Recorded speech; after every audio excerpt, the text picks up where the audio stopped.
What's happening, CC? We're here in the midst of a revolution because we are saying to the people that enough is enough. By calling into question the policing in America, it's calling into question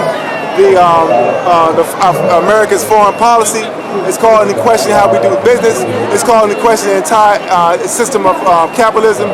And because of COVID-19 putting capitalism on trial, because we now have a situation where the politically impossible have now become the politically inevitable. America will become a democratic, socialist nation, whether it likes it or not. It's going to become a system that works for everybody and not just the 1%, whether it likes it or not. It will become a system that supports health care for everybody, not insurance, but health care for everybody, whether it likes it or not. These are things that we are fighting for.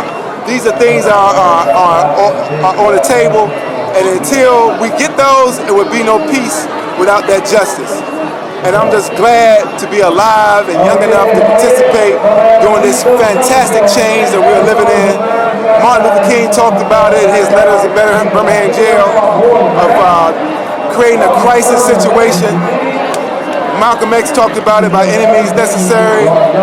Even JFK talked about it when he said that those who make peaceful revolution impossible will make violent revolution inevitable. We were here, my partner, Will Ugart, the Woo, Jocelyn, We Act Radio. We was here broadcasting Monday when we was brutally attacked under the direction of Bill Barr for the benefit of a photo shoot of the racist in chief in the White House. And now, 5 days later, we're standing on the largest Black Lives Matter murals in the entire world. The system is changing. And how do we know the system is changing? Because Barack Obama, who finally got called out by the Atlantic magazine, everybody go read the Atlantic magazine about his rhetoric, his empty rhetoric being called out. It's a beautiful article.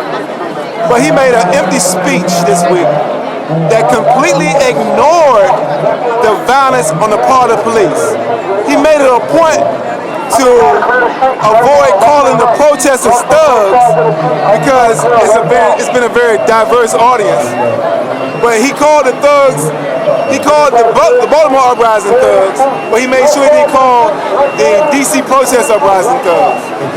But they take a step, they're backing up here. But the point is that he pointed out the violence on the part of the protesters and ignored the violence of the police. And now he's been finally called out.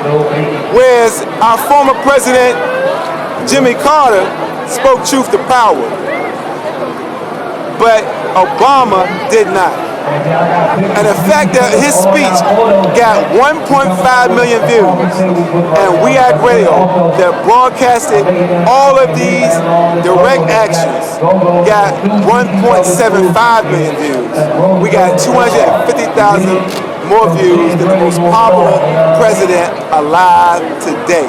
I submit to you that, sir, brothers and sisters, friends and enemies, is a revolution.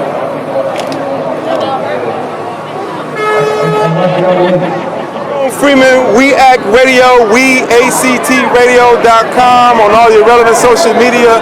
Angry Black Man in Therapy, and as James Baldwin said, to be black and relatively conscious in America is being a perpetual state of rage. Get angry, don't get sad, be mad, and do something. Do something. Do something.